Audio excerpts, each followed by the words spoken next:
Good morning student. मैं Kuldeep sir केजीआई NCERT platform पर आप सभी का स्वागत करता हूं। बच्चों, आज हम पढ़ने वाले हैं क्लास 11 का चैप्टर नंबर 4 नहीं चैप्टर नंबर 5। इससे पहले बच्चों हमने क्लास 11 जो राजनीतिक विज्ञान है हमारा, इसके हमने 4 चैप्टर पढ़ लिए थे, जिसके अंदर बच्चों हमने पहला चैप्टर पढ़ा था कि संविधान क्यों और कैसे। बच्चों, इसके अंदर हमने ये जाना था कि संविधान की आवश्यकता क्यों थी, संविधान क्यों बनाया गया था, तथा संविधान बनाने में किन किन लोगों का योगदान था। ठीक है बच्चों। फिर जो हमारा सेकंड चैप्टर था जिसमें हमने जाना था कि भारतीय संविधान में अधिकार, यानी कि भारतीय संविधान के द्वारा हमें कौन कौन से अधिकार प्राप्त हैं थे, जिसके अंदर बच्चों हमने मौलिक अधिकारों के बारे में काफी विस्तार से पढ़ा था। ठीक है बच्चों। जो हमारा थर्ड चैप्टर था, जिसके अंदर हमने चुनाव और प्रतिनिधित्व वाला चैप्टर पढ़ा था, जिसके अंदर बच्चों मैंने आपको बताया था कि चुनाव कैसे होते हैं लोकतंत्र के अंदर। तो जो चुनाव होते हैं वो प्रत्यक्ष और अप्रत्यक्ष किस प्रकार कराए जाते हैं। साथ में मैंने बच्चों आपको ये भी बताया था कि जो चुनाव होते थे वो कौन कौन सी विधि के द्वारा किए जाते थे। और इसके साथ साथ बच्चों मैंने आपको ये भी बताया था कि जो चुनाव आयोग है उसके क्या क्या कार्य होते हैं। फिर बच्चों जो हमारा फोर्थ चैप्टर था, जिसके अंदर हमने ये देखा था कि कार्यपालिका, जिसके अंदर मैंने बच्चों आपको ये बताया था कि सरकार के 3 अंग होते हैं, जिसके अंदर कार्यपालिका, विधायिका, न्यायपालिका। और उसके अंदर जो कार्यपालिका था उसके अंदर बच्चों हमने पढ़ा था कि जो कानून है वो कौन लागू करता है। कार्यपालिका लागू करती है बच्चों, ठीक है। और कार्यपालिका के अंदर कौन कौन से लोग शामिल होते थे, ठीक है। फिर हमने कार्यपालिका के प्रकार देखे थे, स्थायी कार्यपालिका, अस्थायी कार्यपालिका। और इसके साथ साथ बच्चों हमने राज्यपाल, राष्ट्रपति, उपराष्ट्रपति, मंत्री परिषद, प्रधानमंत्री, मुख्यमंत्री आदि के बारे में विस्तार से पढ़ा था। और इसी के साथ बच्चों जो हमारा चैप्टर नंबर 5 है, जिसके अंदर हम विधायिका के बारे में पढ़ने वाले हैं। बच्चों इसके अंदर हम ये पढ़ेंगे कि पहले तो इसका इंट्रोडक्शन जानेंगे, ठीक है। और ये क्या कार्य करता है। जो विधायिका है यानी कि संसद, इसको बनाने की आवश्यकता क्यों हुई। और इसके साथ साथ हम लोकसभा, राज्यसभा के बारे में पढ़ेंगे। और साथ साथ जो हमारा राज्य के अंदर विधायिका होती है, जिसके अंदर विधानसभा और विधान परिषद हमें देखने को मिलती है, उसके बारे में भी काफी विस्तार से बच्चों हम पढ़ेंगे, ठीक है। चलो हम अपना चैप्टर स्टार्ट करते हैं, ठीक है। यानी कि बच्चों जो एक स्लाइड है जिसके अंदर मैंने ये एक रूप दे दिया है, जिस अकॉर्डिंग मैं इस चैप्टर को आप लोगों को पढ़ाऊंगा, जिसके अंदर इसका एक इंट्रोडक्शन शामिल होगा, राज्यसभा के बारे में बताऊंगा, ठीक है। इसकी विशेषताएं बताऊंगा, इसकी शक्तियां क्या है, इसकी कोई इसका अगर सदस्य बनना है तो इसकी योग्यता क्या होती है, ठीक है बच्चों, इसके बारे में। ठीक इसी प्रकार लोकसभा के बारे में बताऊंगा, उसकी शक्तियां, उसके जो कार्यकाल होता था उसके बारे में बताऊंगा। और साथ में मैं उसकी जो लोकसभा के जो सदस्य होते हैं उनकी क्या योग्यताएं होती थी उसके बारे में विस्तार से बताऊंगा, ठीक है। और इसी प्रकार हम राज्यों के जो विधानमंडल होते हैं उनके बारे में चर्चा करेंगे, साथ में विधानसभा एंड विधान परिषद के बारे में इसमें विस्तार से पढ़ेंगे, ठीक है बच्चों। हम स्टार्ट करते हैं। यानी कि बच्चों इसका इंट्रोडक्शन देखोगे ना तो विधायिका वो क्यों क्या करती है कार्य। बच्चों विधायिका जो होती है उसका कार्य होता है कानूनों का निर्माण करना। मैंने आपको सरकार के 3 अंग बताए थे बच्चों, सरकार के 3 अंग बताए थे, कौन कौन से एक बार देख लेते हैं। सरकार,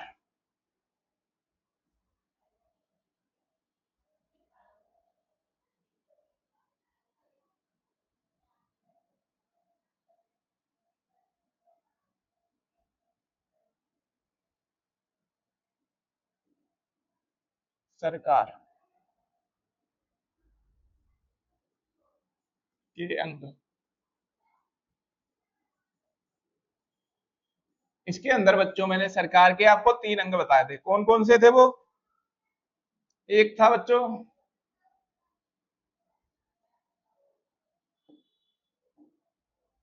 एक था कार्यपालिका,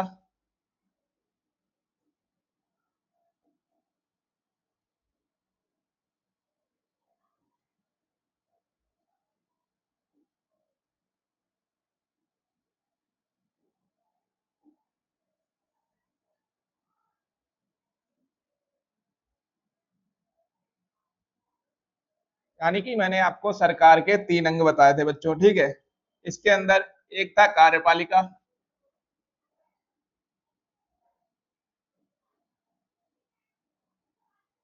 एक था विधायिका,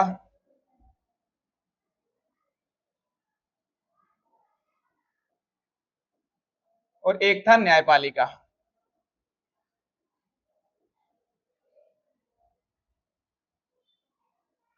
जिसके अंदर बच्चों मैंने आपको कार्यपालिका पढ़ा चुका हूं और ये हमारा विधायिका है।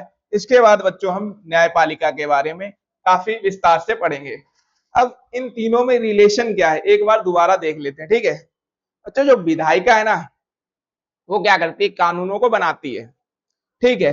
और जो कानून बनाती है तो उनको लागू करने का जो काम किया जाता है ना बच्चों, वो कार्यपालिका के द्वारा किया जाता है, ठीक है।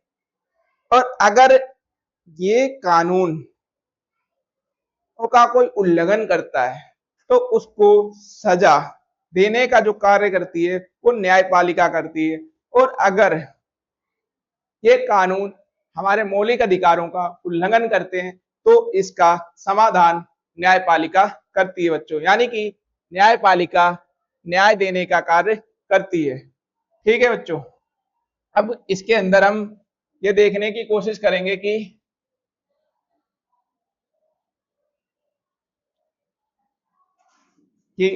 जो हमारा विधायिका है ना, विधायिका को केंद्र में क्या कहा जाता है? संसद कहा जाता है बच्चों। विधायिका को केंद्र में संसद कहा जाता है, ठीक है। और राज्य में क्या कहा जाता है? राज्य में बच्चों विधानमंडल कहा जाता है, जिसका कार्य क्या होता है? नियम कानून बनाना, यानी कि ये कानूनों को बनाने का कार्य करती है बच्चों, ठीक है। अगर हम देखें जो संसद होती है ना केंद्र में, उसके 3 स्तर हमें देखने को मिलते हैं। ये काफी बार क्वेश्चन पूछा गया है, ठीक है।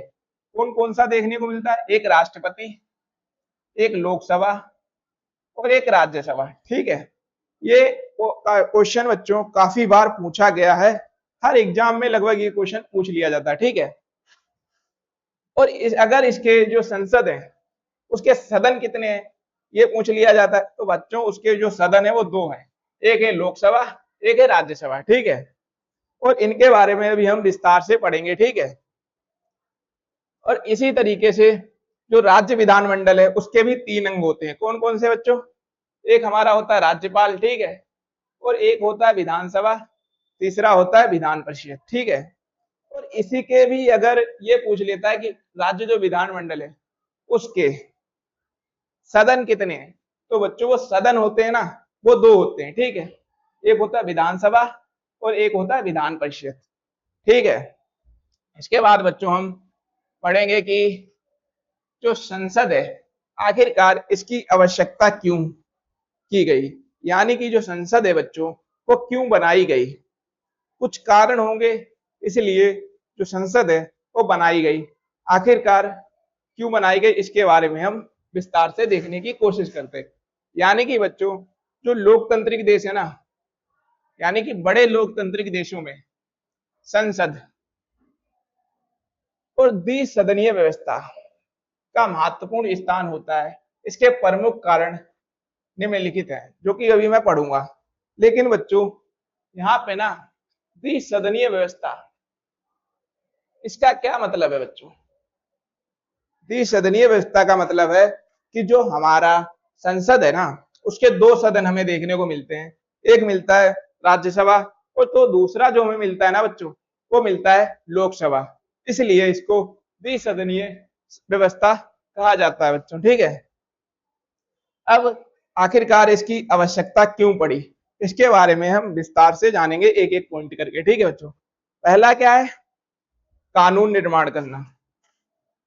आखिरकार कानून निर्माण करना जो होता है वो संसद का महत्वपूर्ण कार्य माना जाता है। ठीक है, यानी कि समाज की बदलती आवश्यकताओं के अनुसार नए कानून बनाना और पुराने कानूनों में आवश्यकता अनुसार संशोधन करना संसद का प्रमुख कार्य है। यानी कि बच्चों, जो समाज है धीरे धीरे इसके अंदर बदलाव देखने को मिलता है।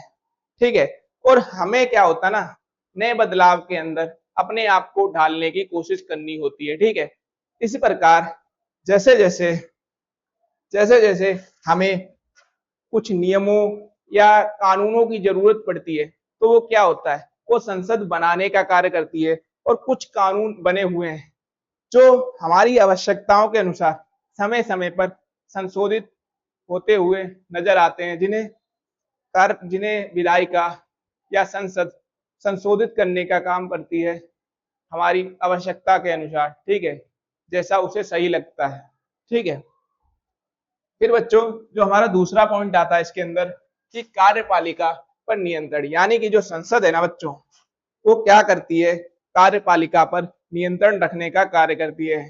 कैसे, यानी कि संसद यह सुनिश्चित करती है कि सरकार यानी कि प्रधानमंत्री और मंत्रिपरिषद अपनी शक्तियों का सही उपयोग करें, जनता के प्रति उत्तरदायी बने। यानी कि बच्चों जो हमने कार्यपालिका पढ़ा था उसके अंदर हमने राष्ट्रपति, प्रधानमंत्री और मंत्रिपरिषद के बारे में काफी विस्तार से जाना था। ठीक है बच्चों, और इसके अंदर क्या बताया गया ना, इसके अंदर ये बताया है कि जो जो हमारा प्रधानमंत्री है ना और मंत्रिपरिषद है वो जनता के प्रति क्या बने, उत्तरदायी बने और उनके लिए कार्य करे। ठीक है, उन पर अंकुश लगाने का काम करता है। ठीक है, इसलिए ये जो संसद है ना ये सुनिश्चित करती है कि सरकार अपनी शक्तियों का सही उपयोग करे और जनता के प्रति क्या बने, उत्तरदायी बने, उनके लिए काम करे। ठीक है बच्चों, और मैंने यहाँ पे जो कार्यपालिका पढ़ा था उसके अंदर एक बात जिक्र की थी कि जो मंत्रिपरिषद है ना बच्चों वो किसके प्रति उत्तरदायी है। ये क्वेश्चन काफी बार पूछा गया है, तो बच्चों जिसको पता है ना एक बार कमेंट करना। ठीक है, यानी कि जो मंत्रिपरिषद है ना बच्चों वो लोकसभा के प्रति उत्तरदायी है। ठीक है, और फिर है राष्ट्रीय मंच, यानी संसद देश के विभिन्न भागों की समस्याओं, सुझावों और विचारों पर चर्चा करने का प्रमुख राष्ट्रीय मंच। यानी कि बच्चों जब संसद है ना उसके अंदर हर निर्वाचन क्षेत्र से ना व्यक्ति क्या होता है, चुनकर आता है। ठीक है, जिसके अंदर हर क्षेत्र से रिलेटेड कुछ मुद्दे होते हैं जो संसद के अंदर रखे जाते हैं और उस पर बातचीत होती है। जैसे कि बच्चों एग्जाम्पल की बात करूं, अभी आपका नीट का पेपर लीक हुआ था। ठीक है, उसकी बात कहाँ रखी गई, संसद में रखी गई थी। ठीक है, अभी जो राघव चड्ढा पहले कुछ फेमस थे, ठीक है, काफी कुछ बोलते थे, वो संसद में हर एक मुद्दे को रखते थे, यानी कि वो राष्ट्रीय मंच पर क्या करते थे, रखने का काम करते थे। लेकिन वर्तमान में उनकी बोलती बंद है। ठीक है बच्चों, वर्तमान में कितने नए मामले आ चुके हैं लेकिन उनकी जो आवाज है वो अभी तक हमें सुनाई नहीं दे रही है, यानी कि चुप्पी थम गई है। ठीक है, तो बच्चों इस प्रकार जो भी मुद्दे होते थे ना वो संसद में लाए जाते थे और उन पर बातचीत की जाती थी। ठीक है, इसके बाद बच्चों हम जानने की कोशिश करेंगे कि यानी कि द्विसदनीय व्यवस्था की आवश्यकता है। यानी कि मैंने आपको द्विसदनीय व्यवस्था का मतलब बताया था, यानी कि द्विसदनीय व्यवस्था क्यों अपनाई गई इसके बारे में काफी विस्तार से बताऊंगा। ठीक है, यानी कि जो द्विसदनीय व्यवस्था है ना वो भारत जैसे बड़े देश में, यानी जो भारत है काफी बड़ा देश है। ठीक, इसके अंदर लोकसभा और राज्यसभा दोनों सदन होने के पीछे मुख्य कारण है। वो क्या कारण है उनके बारे में बताएंगे। यानी कि द्विसदनीय व्यवस्था है ना उसको कहते हैं जिसके अंदर कोई दो सदन होते हैं।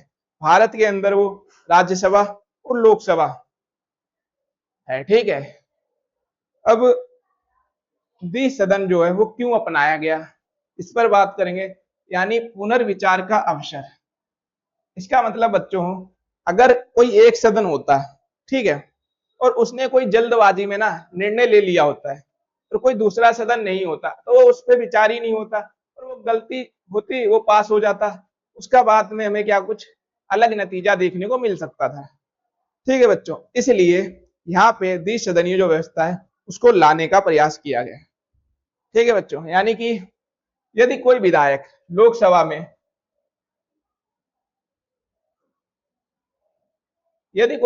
लोकसभा में जल्दबाजी या किसी राजनीतिक दबाव में, यानी जल्दबाजी या फिर किसी राजनीतिक जो दबाव है उसमें क्या होता है पारित हो जाए, तो राज्यसभा पर दोबारा विचार और गहराई से चर्चा करती है। यानी कि अगर कोई विधायक है, ठीक है, वो लोकसभा में क्या हो गया पारित हो गया या उसमें कुछ गलतियां रह गई, तो जब वो राज्यसभा में आएगा ना उस पर जब विचार किया जाएगा तो वो गलतियां सामने आ सकती हैं। ठीक है, दोबारा विचार और गहराई से चर्चा की जाती है, इससे गलतियों की क्या होती है ना संभावना कम होती है और बेहतर निर्णय लेने में मदद करती है। अगर दो सदन होते हैं ना बच्चों, तो उसके अंदर एक सदन से कोई गलती हो जाती है ना तो दूसरी जो सदन में वो विधायक विचार के लिए जाता है ना तो उसका काफी काफी धैर्य के साथ ना उस पर विचार किया जाता है, समय लेकर जो उसके अंदर गलतियां होती थी वो सामने आती थी और उन गलतियों को सुधारने का काम किया जाता है। ठीक है, इसलिए जो दो सदन होते हैं ना वो काफी महत्वपूर्ण हो जाते हैं। ठीक है, इसके बाद हम बच्चों दूसरा पॉइंट अपना देखने की कोशिश करेंगे कि राज्यों का प्रतिनिधित्व, यानी कि लोकसभा सीधे क्या होता है, लोकसभा सीधे जनता का प्रतिनिधित्व करती है। यानी कि बच्चों जो लोकसभा के अंदर ना जो हमारे संसद वगैरह होते हैं ना वो चुन के आते हैं और उनको चुनता कौन है, हम लोग चुनते हैं। ठीक है, वोट देके। ठीक है बच्चों, उनको कौन चुनता है, हम चुनते हैं वोट देके। ठीक है, प्रतिनिधित्व करती है, जबकि राज्यसभा क्या करती है, जो राज्यसभा है ना बच्चों वो राज्यों का प्रतिनिधित्व करती है। यानी लोकसभा सीधे किसका करती है, जनता का प्रतिनिधित्व करती है, जबकि राज्यसभा राज्यों का प्रतिनिधित्व करती है। इससे यह सुनिश्चित होता है कि केंद्र सरकार निर्णय लेते समय राज्यों के हितों को भी ध्यान में रखे। यानी कि बच्चों जब हमारे संविधान के अंदर ना दो सदन होंगे, यानी कि एक लोकसभा और एक राज्यसभा, तो राज्यसभा है, लोकसभा जो है ना बच्चों वो जनता के प्रतिनिधि का, यानी कि जो लोकसभा है ना बच्चों वो जनता का प्रतिनिधित्व करती है। ठीक है, जो राज्यसभा है वो राज्य के लोगों का प्रतिनिधित्व करती है। ठीक है, इस प्रकार अगर कोई कानून बनाया जाता है तो उसमें जो राज्य के लोग हैं उनके भी विचारों को शामिल किया जाए, उनके विचारों को इग्नोर ना किया जा सके। ठीक है, इसलिए जो हमारा द्विसदनीय व्यवस्था है उसके अंदर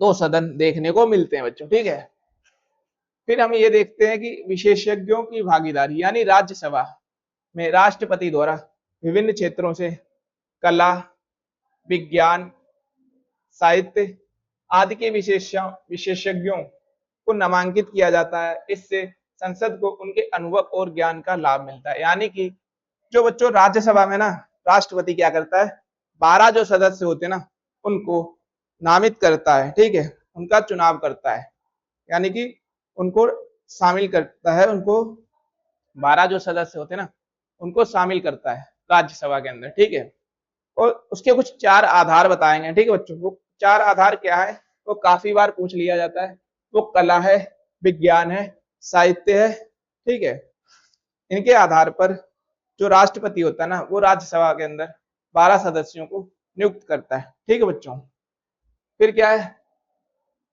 निरंतरता, यानी लोकसभा का कार्यकाल समाप्त होने पर उसे भंग किया जा सकता है, लेकिन राज्यसभा एक स्थायी सदन है, इसलिए देश में विधायी कार्य कभी रुकते नहीं है और आवश्यकता पड़ने पर सदन हमेशा उपलब्ध रहता है। यानी कि बच्चों जो लोकसभा है ना उसका जो कार्यकाल है ना वो 5 वर्ष का होता है, लेकिन जो राज्यसभा है ना उसका कोई कार्यकाल नहीं होता बच्चों। ठीक है, उसके जो सदस्य होते हैं ना उनका कार्यकाल होता है 5-6 वर्ष। ठीक है, और हर 2 वर्ष 1/3 सदस्य क्या होते हैं पद छोड़ते हैं। ठीक है, इस प्रकार जो राज्यसभा है ना इसका कोई कार्यकाल नहीं होता, तो ये कभी खत्म नहीं होती, एक स्थायी सदन होता है।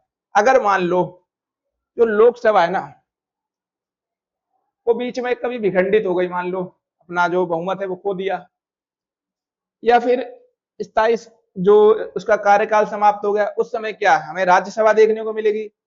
राज्यसभा क्या होती है देखने को मिलेगी, ठीक है। और जिसके द्वारा ना जो विधायी कार्य है वो कभी क्या होते, कभी भी रुकते नहीं है, ठीक है। वो कार्य चलते रहते हैं, ठीक है बच्चों। फिर इसके बाद हम देखने की कोशिश करेंगे कि राज्यसभा, यानी कि अब हम काफी विस्तार से राज्यसभा के बारे में जानेंगे, ठीक है। राज्यसभा कैसे कार्य करती है, इसके पास कौन सी शक्ति है, इसकी सदस्य बनने के लिए कौन कौन सी योग्यता है। तो इससे पहले बच्चों हमने ये जाना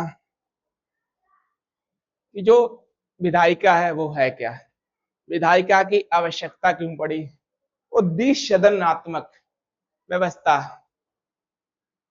को क्यों अपनाया गया, इसके बारे में बच्चों हमने काफी अच्छे से विस्तार से पढ़ा। और यहाँ इस टॉपिक से ना बच्चों आपके एग्जाम में हमेशा क्वेश्चन आता है बच्चों, ठीक है। अब हम देखने की कोशिश करेंगे कि जो राज्यसभा है उसके बारे में काफी विस्तार से पढ़ेंगे, ठीक है। यानी कि बच्चों राज्यसभा भारतीय संसद का उच्च सदन है, यानी कि बच्चों जो संसद है उसके अंदर दो सदन देखने को मिलते हैं, ठीक है। एक है उच्च सदन, एक है निचला सदन। उच्च जो सदन है ना बच्चों और राज्यसभा को कहा जाता है, इससे राज्यों की परिषद के नाम से भी जाना जाता है। यानी कि राज्यसभा को ना राज्यों की परिषद के नाम से भी जाना जाता है। संविधान के जो अनुच्छेद आर्टिकल 80 में राज्यसभा के गठन और उसकी संरचना का उल्लेख किया गया है। यानी कि बच्चों राज्यसभा जो है वो भारतीय संसद के अंदर उच्च सदन है, ठीक है। और इसके गठन की प्रक्रिया और उसकी जो संरचना है उसका हमें उल्लेख भारतीय संविधान के आर्टिकल 80 के अंदर देखने को मिलता है बच्चों, ठीक है। इसके बाद इसकी संरचना क्या है, यानी कि जो अधिकतम सदस्य होते हैं ना राज्यसभा के अंदर तो कितने होते हैं बच्चों, अधिकतम सदस्य क्या होते हैं 250 होते हैं, ठीक है। 250 हो सकते हैं। फिर वर्तमान में इसमें जो सदस्य हैं वो कितने हैं, 245 सदस्य हैं। अब 245 सदस्य है ना, 245 सदस्य वर्तमान में, ठीक है। इसके अंदर क्या है 245 सदस्य हैं। 245 सदस्य में ना 12 सदस्य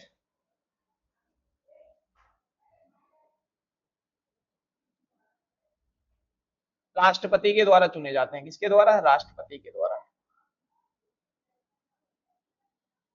यानी कि जो 12 सदस्य है ना बच्चों, मैंने आपको ऊपर बताया भी 12 जो सदस्य हैं वो राष्ट्रपति के द्वारा चुने जाते हैं। फिर बच्चों कितने सदस्य बचे इसके अंदर, 12 अगर हम इसमें से माइनस कर देते हैं, ठीक है, तो कितने बचे, तो बच्चों बचे हैं हमारे कितने बचे 233 सदस्य, ठीक है। अब इसके बाद हम देखते हैं आगे हमने, ठीक है। मनोनीत सदस्य, जैसे मैंने अभी आपको बताया मनोनीत सदस्य कितने होते हैं, 12 सदस्य होते हैं। इनको मनोनीत कौन करता है, राष्ट्रपति करता है बच्चों, ठीक है। किस आधार पे करता है ये भी क्वेश्चन पूछा जाता है, ठीक है। यानी कि राष्ट्रपति द्वारा 12 सदस्य क्या होते हैं, मनोनीत किए जाते हैं। ये आधार बता रहा हूं बच्चों, ये काफी बार क्वेश्चन पूछा जाता है, किस आधार पर मनोनीत किया जाता है। कला, साहित्य, विज्ञान, समाज सेवा जैसे क्षेत्रों में विशेषज्ञ होते हैं। यानी कि जो 12 सदस्य जो होते हैं राज्यसभा के अंदर वो क्या होते हैं, मनोनीत किए जाते हैं, ठीक है। और उनका जो आधार होता है ना वो कला में निपुण हो या साहित्य में या विज्ञान या समाज सेवा जैसे क्षेत्रों के क्या हो, विशेषज्ञ हो, ठीक है। फिर जो राज्यसभा है ना बच्चों वो क्या है, एक स्थायी सदन है। मतलब यानी कि बच्चों जो राज्यसभा है ना वो कभी विखंडित नहीं हो सकता, ठीक है।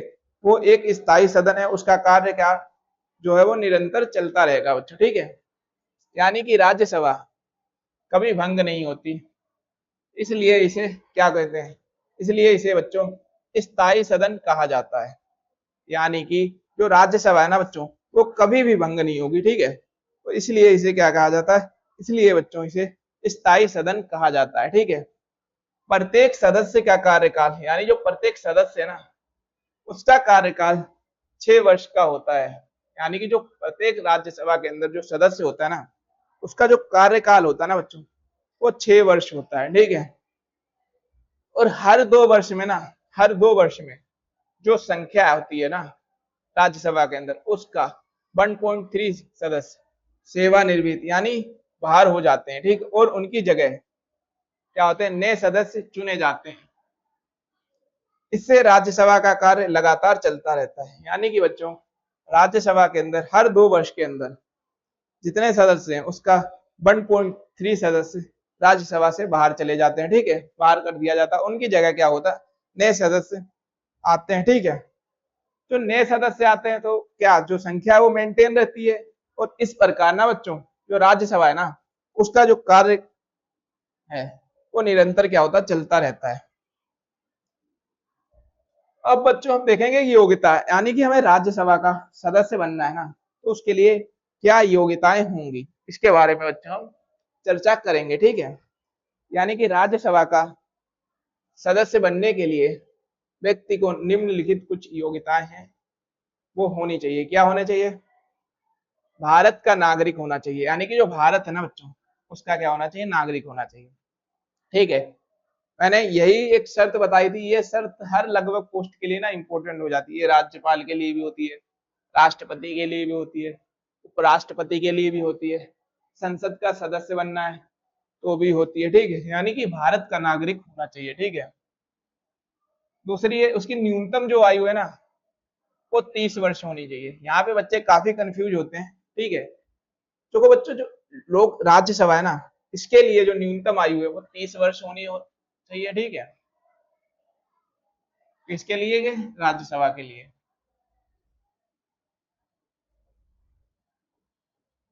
ठीक है बच्चों, और इसके बाद जो आयु हो चाहिए होती है लोकसभा के लिए, लोकसभा के लिए ये कितनी होनी चाहिए, ये बच्चों 25 वर्ष होनी चाहिए। ठीक है, यहाँ पे बच्चे काफी कंफ्यूज हो जाते हैं। ठीक है, तो ये आपको ध्यान रखना है। और लाभ के किसी पद पर कार्यरत नहीं होने चाहिए, यानी कि जो सदस्य बन रहे हैं ना, वो लाभ के पद पर कार्यरत नहीं होने चाहिए, यानी कि नौकरी वगैरह नहीं करते होने चाहिए। जो सरकार के अंदर नौकरी भी कर रहे हैं और डबल तनख्वाह भी लें, ठीक है, तो वो नहीं होने चाहिए। अब इसके अंदर कुछ पदाधिकारी देखने को मिलते हैं, वो कौन होते हैं, यानी कि इसके अंदर हमें सभापति और उपसभापति बच्चों देखने को मिलता है। अब ये कैसे कार्य करते हैं, ठीक है, इसके बारे में पढ़ते हैं। यानी कि बच्चों भारत के राष्ट्रपति, यानी कि जो भारत हैं उसके उपराष्ट्रपति, भारत के उपराष्ट्रपति राज्यसभा के पदेन क्या होते हैं, सभापति होते हैं बच्चों। यानी कि भारत के जो उपराष्ट्रपति है ना, वही राज्यसभा के ना पदेन सभापति होते हैं। ठीक है, फिर राज्यसभा के सदस्य अपने बीच से एक उप सभापति चुनते हैं, यानी कि जो राज्यसभा है ना उसके अंदर से वो क्या करते हैं, अपने ही बीच में से क्या करते हैं, एक उप सभापति को चुनते हैं। ठीक है, उसका क्या करते हैं, चुनाव करते हैं, जो सभापति की अनुपस्थिति में सदन की कार्यवाही को संचालित करता है। यानी कि जो भारत के उपराष्ट्रपति होते हैं ना, वो राज्यसभा के पदेन सभापति होते हैं, और जो उप सभापति होता है ना राज्यसभा का, उसका जो चुनाव होता है ना, जो राज्यसभा के सदस्य होते हैं ना, वो अपने में से कोई एक व्यक्ति चुनते हैं, और जब सभापति अनुपस्थित होता है ना, जो उप सभापति होता है वो उसकी जगह पे कार्य कर रहा होता है बच्चों।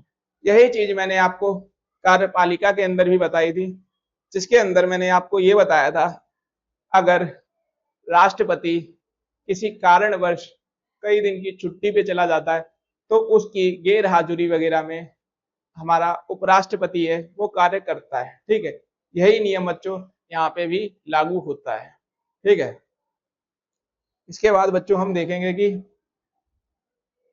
जो राज्यसभा है इसके पास कुछ विशेष शक्तियां हैं। वो क्या शक्तियां हैं जो लोकसभा के पास नहीं है, लोकसभा के पास अपनी कुछ विशेष शक्तियां हैं। ठीक है, उनके बारे में हम विस्तार से जानेंगे। ठीक है, लेकिन राज्यसभा जो है इसके पास अपनी क्या है, कुछ विशेष शक्तियां हैं। क्या शक्तियां हैं, ठीक है, इसके बारे में जानते हैं। यानी कि आर्टिकल जो है ना वो 249, यदि राज्यसभा अपनी उपस्थिति और मतदान करने वाले सदस्यों के 2/3 बहुमत से प्राप्त से प्रस्ताव पारित कर दे तो संसद राज्य सूची के विषयों पर वे कानून बना सकती है। यानी कि बच्चों जो कार्य बट्टे हैं ना, एक बार मैं आपको 3 सूचियों के बारे में पहले बता दूं। यानी कि जो बच्चों राज्य सरकार और केंद्र सरकार के अंदर जो कार्य बट्टे हैं उनको 3 सूचियों में बांटा गया है। कौन कौन सी सूची है? केंद्र सूची है,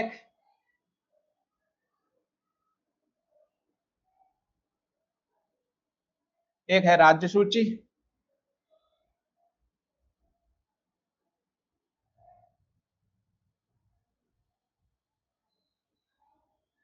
और एक है बच्चों संघ सूची।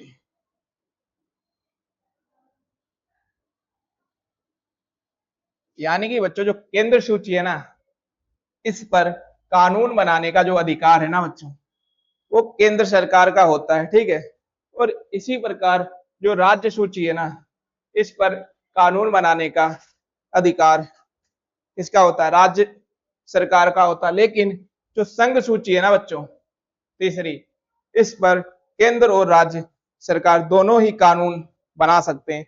लेकिन अगर केंद्र सरकार और राज्य सरकार के अंदर जो कानून बनाने के अंदर अगर टकराव देखने को मिलता है तो वहां पर केंद्र सरकार के जो कानून होते हैं जब वो लागू होते हैं, ठीक है। अब जो आर्टिकल है ना बच्चों 249, वो ये बताता है कि यदि राज्यसभा जो है वो अपने उपस्थित और मतदान करने वाले सदस्यों का 2/3 बहुमत से क्या करता है, प्रस्ताव पारित कर देता है ना, जो केंद्र सरकार है ना वो राज्य सूची पर क्या बना सकती है? कानून बना सकती है। अगर इन्हें लगता है राज्य सरकार को, ठीक है, राज्यसभा को, कि राज्य के अंदर कोई कानून है जो केंद्र सरकार बनाए, ठीक है, या उसकी मांग करते हैं, ठीक है, तो ये क्या कर सकते हैं, राज्यसभा के अंदर जो भी उपस्थित सदस्य है उसका एक मतदान होता है, ठीक है। और मतदान जो होता है ना बच्चों, उसके अंदर मतदान होता है, करने वाले जो सदस्य होते हैं वो कितने होने चाहिए? 2/3 बहुमत से ना वो प्रस्ताव क्या होना चाहिए? पारित होना चाहिए। अगर वो 2/3 बहुमत से प्रस्ताव पारित हो जाता है ना, तो क्या करते हैं, तो केंद्र सरकार है वो राज्य सूची के अंदर भी कानून बना सकती है। ये एक इसकी अपनी स्पेशल शक्ति है, ठीक है, राज्यसभा के अंदर। और अगर मान लो 2/3 बहुमत जो है उससे पारित नहीं हो पाए तो बच्चों, अगर उससे जो पारित नहीं हो पाएगा ना बच्चों, तो क्या होगा?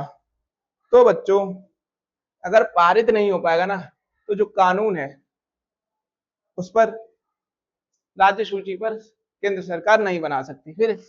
फिर जो बच्चों दूसरा देखता है, नई अखिल भारतीय सेवाएं, अनुच्छेद 312, यानी कि नई जो अखिल भारतीय सेवाएं है ना, वो आर्टिकल 312 राज्यसभा का विशेष बहुमत से प्रस्ताव क्या करती है? पारित करके नई अखिल भारतीय सेवाओं का गठन की अनुमति देती है। यानी कि बच्चों इनके पास एक स्पेशल पावर ये भी होती है ना कि जो राज्यसभा है ना वो विशेष बहुमत से क्या करती है? प्रस्ताव पारित करके नई जो अखिल भारतीय सेवाओं है ना उनके क्या करती है? गठन जो होता है उनकी अनुमति देती है बच्चों, ठीक है।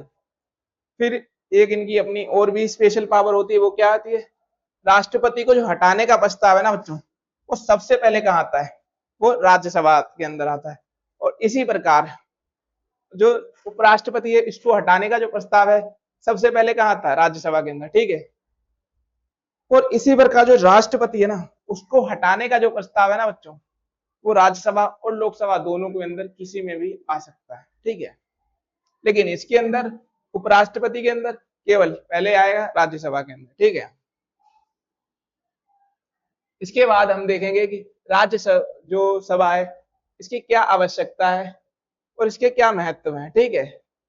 यानी राज्यसभा का जो मुख्य कार्य है ना वो लोकसभा द्वारा लिए गए निर्णयों पर पुनर्विचार करना है। यानी कि जो राज्यसभा है इसका मुख्य जो कार्य है लोकसभा से के द्वारा जितने भी निर्णय लिए जाते हैं उसका क्या करना? पुनर्विचार करना, ठीक है, या राज्यों के हितों की रक्षा करती है, ठीक है, तथा देश की जो संघीय व्यवस्था है ना, इसको मजबूत रखने में महत्वपूर्ण भूमिका निभाती है। ये होता है बच्चों राज्यसभा का महत्व, ठीक है। यानी कि जो भी लोकसभा के द्वारा निर्णय लिए जाते हैं उनका क्या करती है, पुनर्विचार करती है, ठीक है। साथ में जो राज्य के हित होते हैं उनकी क्या करती है, रक्षा करने का काम करती है।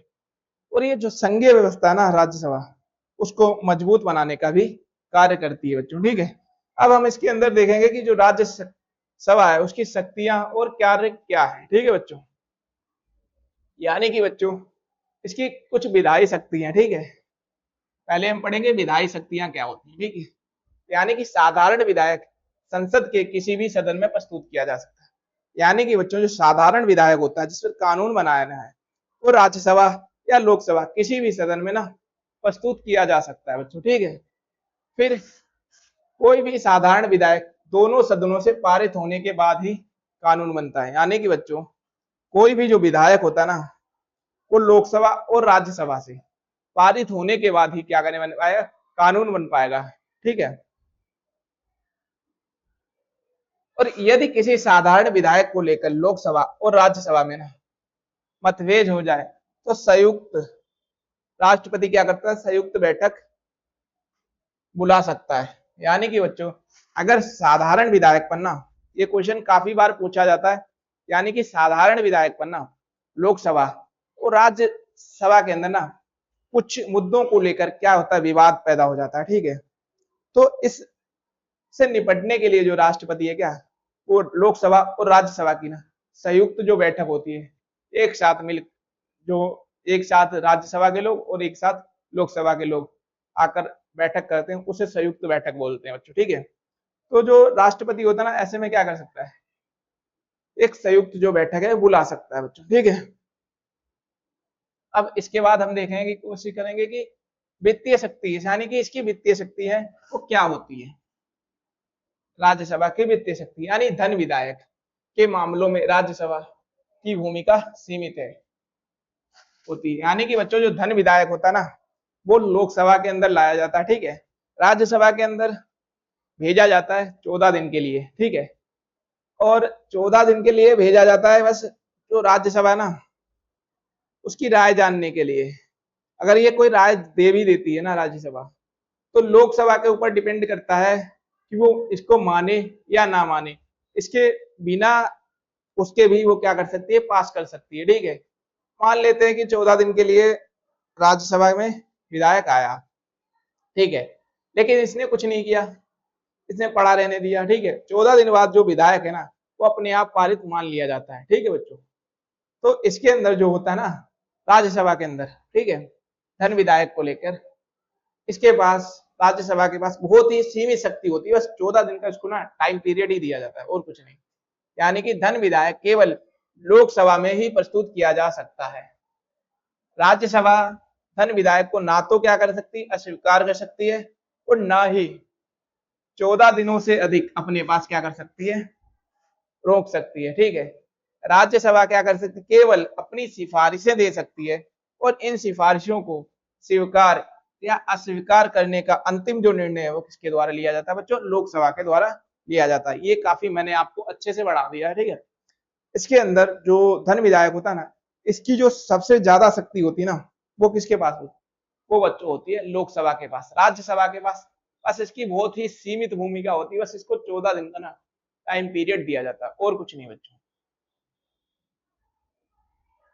इसके बाद हम देखने की कोशिश करेंगे कि संवैधानिक संशोधन संबंधी शक्तियां, यानी कि जो संवैधानिक संशोधन होते हैं उससे संबंधित क्या होती है, शक्तियां होती है, उसके बारे में जानने की कोशिश करेंगे बच्चों, ठीक है। यानी कि संविधान संशोधन के मामले में राज्यसभा और लोकसभा दोनों का समान अधिकार होता है। यानी कि जो संविधान संशोधन करने के मामले में ना बच्चों, राज्यसभा और लोकसभा दोनों बराबर होती हैं, ठीक है। इनमें कोई अंतर देखने को आपको नहीं मिलेगा, कोई भी शक्तिशाली नहीं होती, दोनों ही बराबर होती हैं, ठीक है। कोई भी संविधान संशोधन विधायक तभी पारित माना जाता है, यानी कि तभी पारित माना जाएगा जब दोनों सदन अलग अलग विशेष बहुमत से उसे स्वीकृति दे दें। यानी कि बच्चों कोई भी जो संविधान संशोधन विधेयक है ना, वो तब पारित माना जाएगा जब लोकसभा और राज्यसभा और लोकसभा दोनों ही क्या करें, अपनी ओर से विशेष बहुमत से किसको क्या कर दे, पारित कर दे, तब वो जो विधायक है वो पारित माना जाएगा बच्चों। ठीक है, इसके बाद संविधान संशोधन के मामले में संयुक्त बैठक का प्रावधान नहीं है। यानी कि बच्चों जो संविधान संशोधन है ना, अगर इस पर लोकसभा और राज्यसभा का ना विवाद उत्पन्न हो जाए, ठीक है, तो इसके लिए ना संयुक्त बैठक का प्रावधान नहीं है। ये काफी बार पूछ लेता है। ठीक है, और जो साधारण विधायक है ना, उस पर बच्चों संयुक्त बैठक का प्रावधान है। ठीक है, इसलिए यदि राज्यसभा किसी संशोधन की विधायक को पारित नहीं करती तो वह आगे नहीं बढ़ता। यानी कि जो बच्चों राज्यसभा है ना, वो किसी संशोधन जो है विधायक को क्या करती है, पारित नहीं करती है ना, तो वो क्या होता है, जो विधायक है वो आगे नहीं बढ़ता है, यानी कि वो पास नहीं हो पाता है।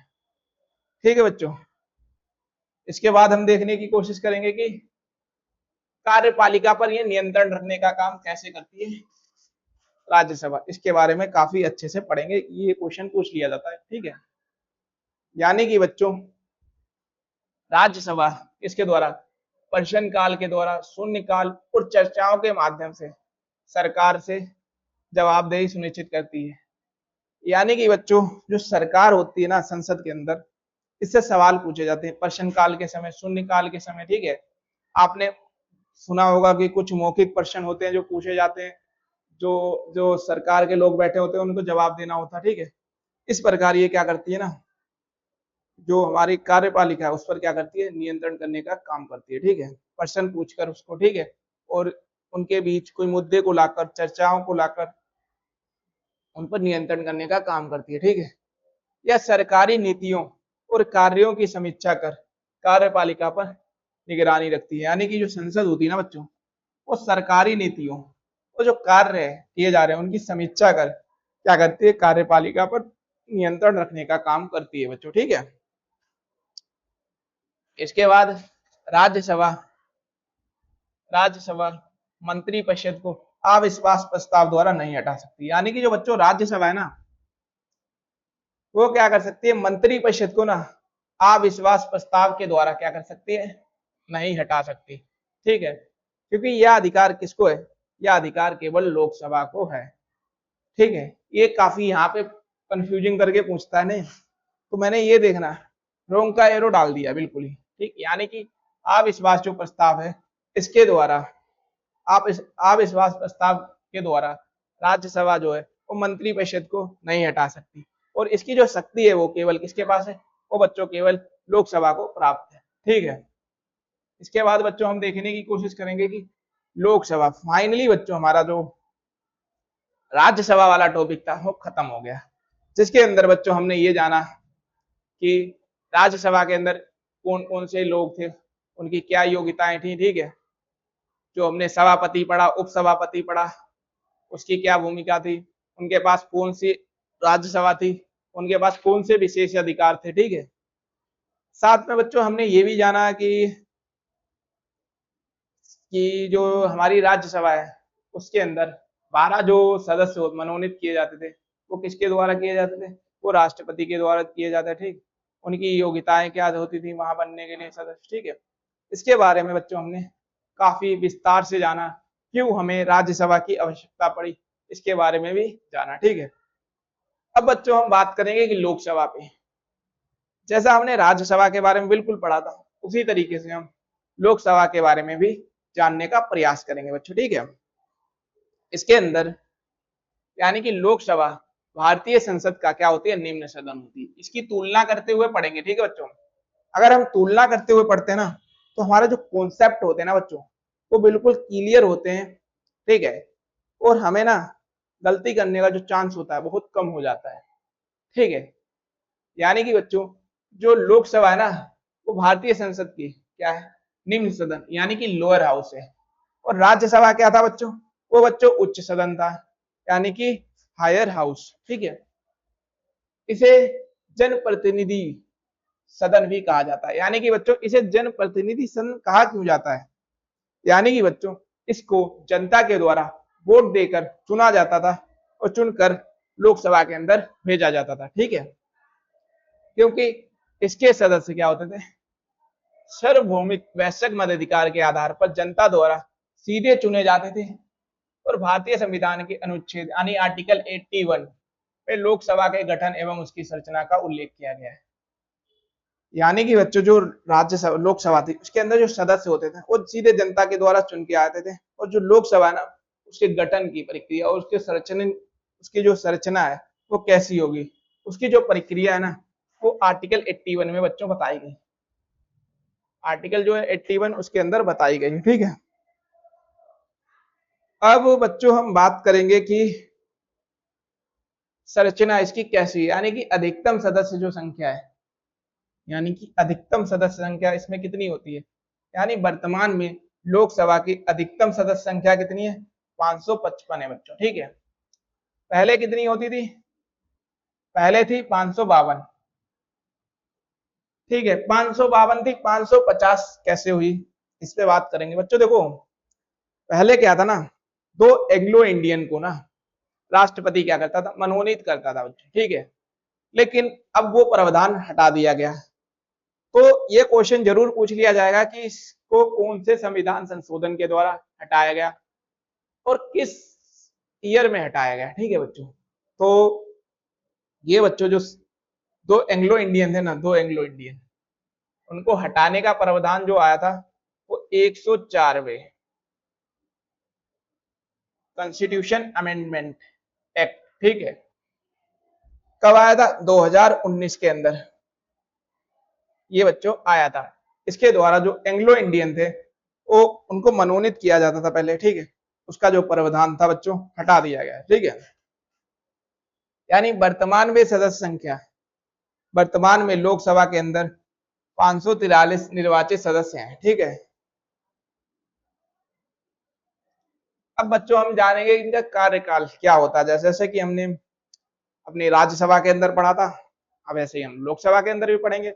अगर आपने राज्यसभा ढंग से पढ़ लिया ना तो आपको लोकसभा, विधानसभा एंड विधान परिषद की कोई टेंशन लेने की यार जरूरत नहीं है, डिट्टो है सब, ठीक है। बस थोड़े कुछ प्रावधान है वो चेंज हो जाते हैं, बाकी सब सेम है, ठीक है। यानी कि लोकसभा का सामान्य कार्यकाल कितना होता है, 5 वर्ष। 5 वर्ष बाद जो लोकसभा है वो समाप्त हो जाती है, ठीक है। और लेकिन राज्यसभा जो है वो स्थायी सदन है, ठीक है, वो भंग नहीं होती। ये आप ऐसे पढ़ोगे ना तुलना करके आपको काफी मजा आएगा, ठीक है। आवश्यकता पड़ने पर राष्ट्रपति लोकसभा को निर्धारित अवधि से क्या करता है, पहले भी भंग कर सकता है। यानी कि जो राष्ट्रपति होता है ना, अगर सरकार बहुमत खो देती है ना, तो अगर जो सरकार है ना वो बहुमत खो देती है तो जो राष्ट्रपति होता है ना वो समय से पहले भी क्या कर सकता है, लोकसभा को भंग कर सकता है, ठीक है बच्चों। वो क्या कर सकता है, वो लोकसभा को भंग कर सकता है, ठीक है बच्चों। अब हम जानने की कोशिश करेंगे कि यानी राष्ट्रीय आपातकाल लागू होने पर संसद लोकसभा के कार्यकाल को एक बार में अधिकतम 1 वर्ष तक बढ़ा सकती है। आपातकाल समाप्त होने के बाद यह विस्तार 6 माह से अधिक नहीं रह सकता। बच्चों जैसा कि आपातकाल लगाया जाता है राष्ट्रपति के द्वारा, ठीक है, कब लगाया जाता है, जब ऐसा लगता है कि कोई बाहरी वगैरह देश वगैरह क्या होता है हम पर आक्रमण कर रहा होता है ना, तो क्या होता है ना, आपातकाल लगाया जाता है। और आपातकाल के समय ना बच्चों जो लोकसभा है ना इसके कार्यकाल को ना 1 वर्ष के लिए बढ़ाया जा सकता है। लेकिन अगर कार्यकाल समाप्त हो जाता है उसके बाद अधिकतम 6 महीने तक, यानी कि अधिकतम 6 माह तक, यानी कि अधिकतम इसका जो वो समय रहता है वो 6 माह तक हो सकता है, उसके बाद नहीं, ठीक है। अगर जो आपातकाल है समाप्त हो गया, ठीक है, आपातकाल समाप्त होने के बाद 6 माह से अधिक नहीं रह सकता, यानी कि 6 माह तक रह सकता, उससे अधिक नहीं रह सकता, ठीक है। इसका जो लोकसभा ना उसका टाइम पीरियड, ठीक है। इसके बाद बच्चों हम देखने की कोशिश करेंगे कि योग्यता है, यानी कि अगर लोकसभा का जो सदस्य है वो बनना है उसके लिए क्या योग्यताएं होनी चाहिए, ठीक है। उम्मीदवार क्या होना चाहिए, भारत का नागरिक होना चाहिए, ये आप रट लो बिल्कुल। ये कोई भी पूछ लेना, राज्यपाल, राष्ट्रपति, उपराष्ट्रपति, ठीक है, न्यायाधीश, लोकसभा, राज्यसभा, विधानसभा, विधानमंडल, ठीक, कोई भी पूछ ले, ये आप रट लो, ठीक है। फिर क्या होता है ना, इसकी जो न्यूनतम आयु है ना बच्चों, वो कितनी, 25 वर्ष या उससे अधिक होनी चाहिए। और यही बच्चों मैंने आपको राज्यसभा में न्यूनतम आयु कितनी बताई थी बच्चों, वो हाँ मैं आपको बताई थी 30 वर्ष। राज्यसभा के अंदर कितनी, 30 वर्ष। और लोकसभा के अंदर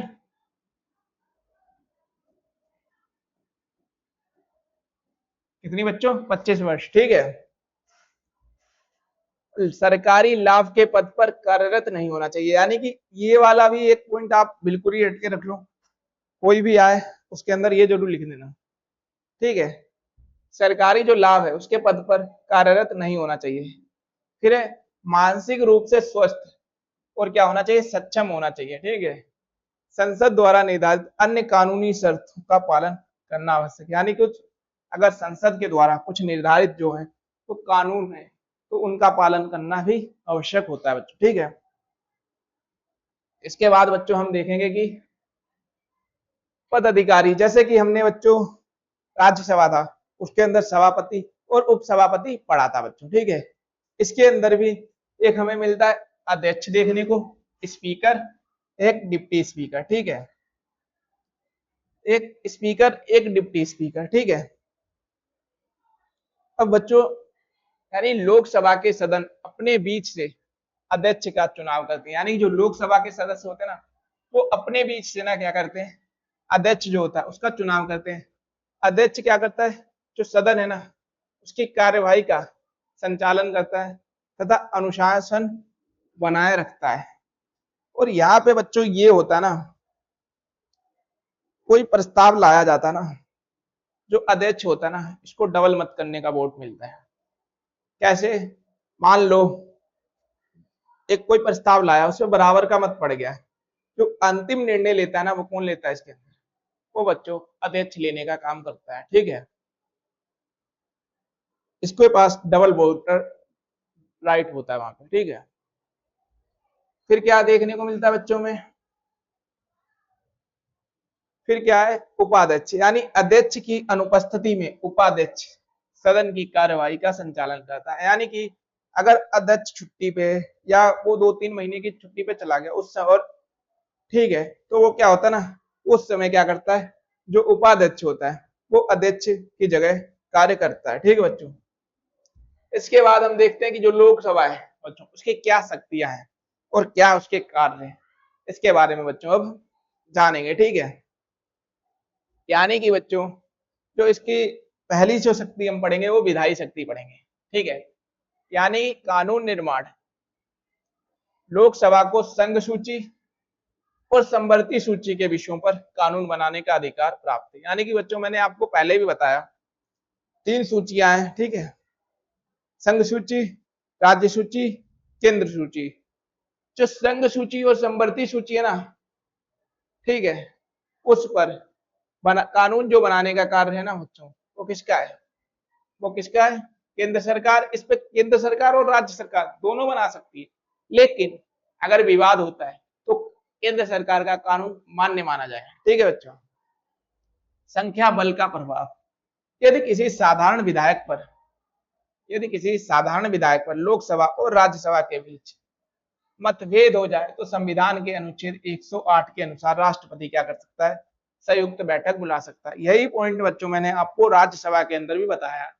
अगर साधारण विधायक है ना बच्चों, उस पर राज्यसभा और लोकसभा के बीच ना मतभेद हो जाता है तो राष्ट्रपति आर्टिकल 108 के अनुसार संयुक्त बैठक क्या क्या कर सकता है, बुला सकता है, क्योंकि लोकसभा के सदस्यों की संख्या राज्यसभा की तुलना में अधिक होती है। यानी कि जो लोकसभा सदस्य होते हैं ना उनकी तुलना में, यानी कि चूंकि लोकसभा के सदस्यों की संख्या राज्यसभा की जो तुलना में क्या होती है, अधिक होती है, इसलिए ऐसे मामलों में निर्णय सामान्यतः लोकसभा जो है उसके पक्ष में रहने की क्या होती है, संभावना रहती है बच्चों, ठीक है। फिर है धन विधायक, यानी कि जो लोकसभा है ना बच्चों इसको धन विधायक के रूप में काफी ज्यादा शक्तिशाली शक्ति प्राप्त है, ठीक है, धन विधायक के रूप में, ठीक है। इसके बारे में पढ़ते हैं बच्चों, ठीक है। यानी कि संविधान के आर्टिकल 110 के अनुसार धन विधायक केवल कहां प्रस्तुत होता है बच्चों, लोकसभा में। यानी कि बच्चों आर्टिकल 110 के अनुसार जो धन विधायक है ना, वो केवल लोकसभा में क्या होता है, प्रस्तुत होता है, ठीक है। राज्यसभा इस पर अधिकतम 14 दिन तक का विचार कर अपनी सिफारिशें भेज सकती है। यानी कि जो राज्यसभा है धन विधायक पर 14 दिन के तक क्या कर सकता है, विचार कर सकता है और अपनी सिफारिश भेज सकती है। लेकिन वह ना तो इसे अस्वीकार कर सकती है और ना ही अपने स्तर पर इसमें कोई संशोधन कर सकती है। अंतिम जो निर्णय का अधिकार होता है बच्चों, वो लोकसभा के पास होता है। यानी कि बच्चों जब धन विधायक लोकसभा में लाया जाता है, तैयार हो जाता है, ठीक है, तो उसको राज्यसभा के अंदर 14 दिन के लिए भेजा जाता है ताकि राज्यसभा के विचार जाने जा सके। लेकिन राज्यसभा इसके अंदर अपनी तरफ से कोई भी संशोधन नहीं कर सकती और साथ में ही, ठीक है, इस पर कोई संशोधन नहीं कर सकती, ठीक है, और ना ही इसको क्या कर सकती, अस्वीकार कर सकती है, ठीक है।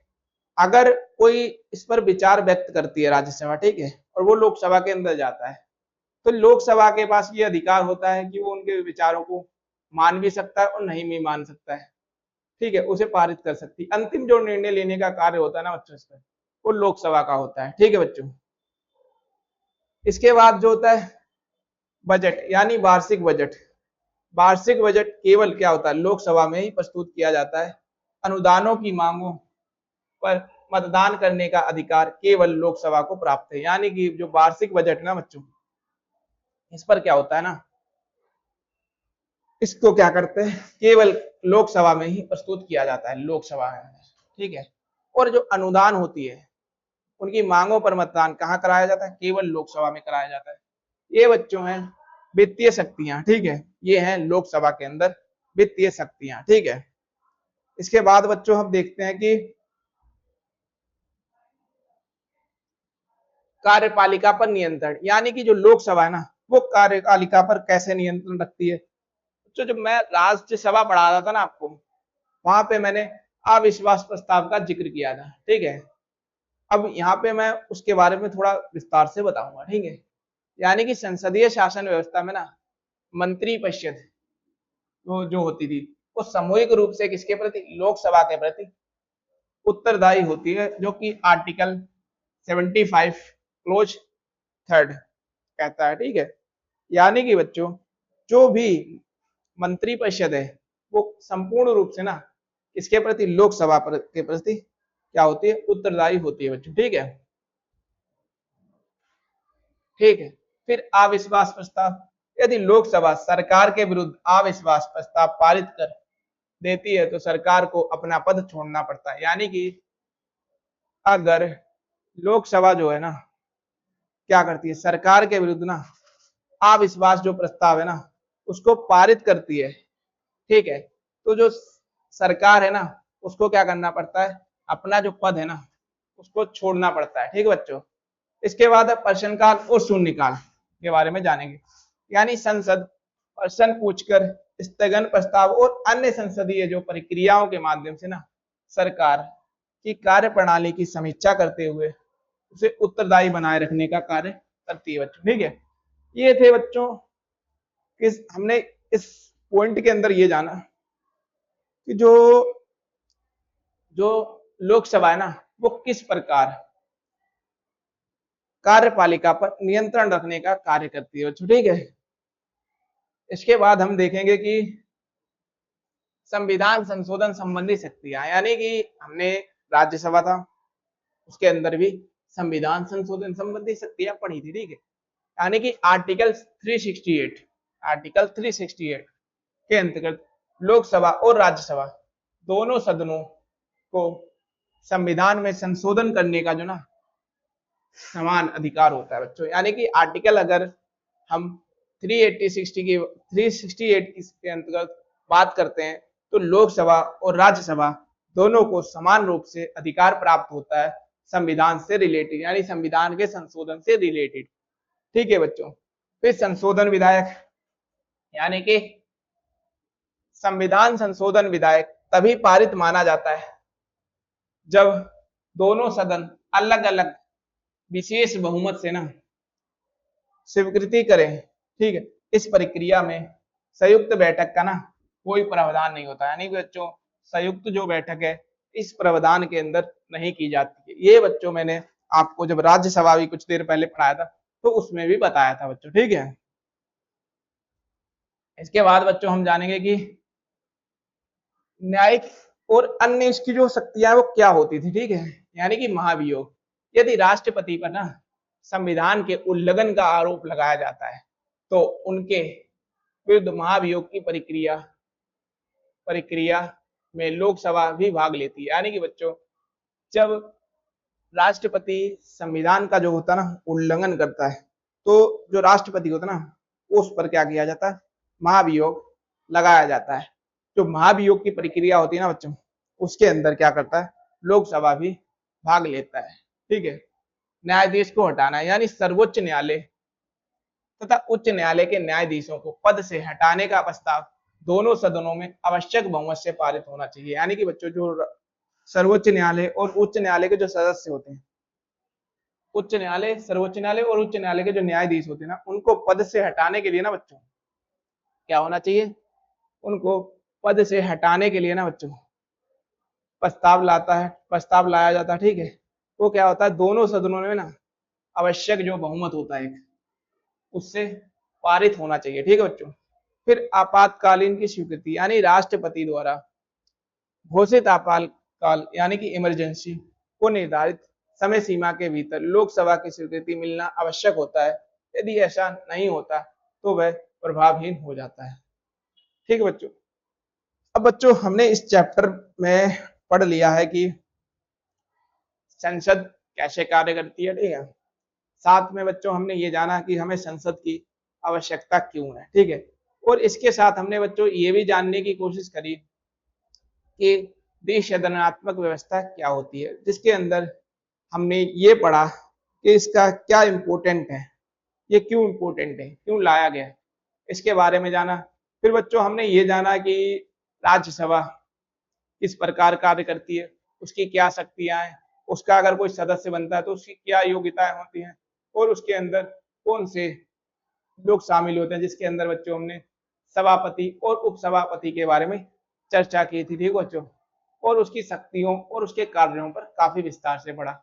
इसी प्रकार बच्चों हमने लोकसभा के बारे में पढ़ा, हमने लोकसभा का इम्पोर्टेंस जाना कि ये क्यों इम्पोर्टेंट है। ठीक है, और इसके साथ हमने तुलना की, राज्यसभा है जैसे उसको उच्च सदन कहा जाता है, लोकसभा है इसको निचला सदन कहा जाता है। ठीक है, और इसके जो लोकसभा है ना इसके अंदर कोई सदस्य होता है उसकी क्या योग्यताएं होती हैं, और जो मंत्री परिषद होता है बच्चों वो लोकसभा के प्रति उत्तरदायी होता है, इसके बारे में जाना। ठीक है, साथ में बच्चों हमने इसके कार्य और शक्तियों के बारे में जाना बच्चों। ठीक है, और जो हमारा नेक्स्ट पार्ट आएगा, ठीक है, इस चैप्टर से रिलेटेड, ठीक है, उसके अंदर बच्चों हम विधानसभा और विधानमंडल के बारे में पढ़ेंगे काफी विस्तार से। वो हमारा इस चैप्टर का बच्चों सेकंड पार्ट होगा। ठीक है, आशा करता हूं जो आज हमने पढ़ा है, ठीक है, वो आपको काफी अच्छे से ना समझ में आया होगा। ठीक है, और आपको टॉपिक पर काफी अच्छी समझ बन रही होगी। अगर आप जो जितने भी चैप्टर मैंने अभी तक पढ़ाए हैं ना उनको अच्छे से कर लेते हो ना तो आप एक पॉलिटी के अंदर अपनी अच्छी खासी ना समझ विकसित कर सकते हो। ठीक है, इसी के साथ बच्चों मैं विदा लेता हूं। ठीक है, और अपने नेक्स्ट पार्ट में मिलते हैं बच्चों।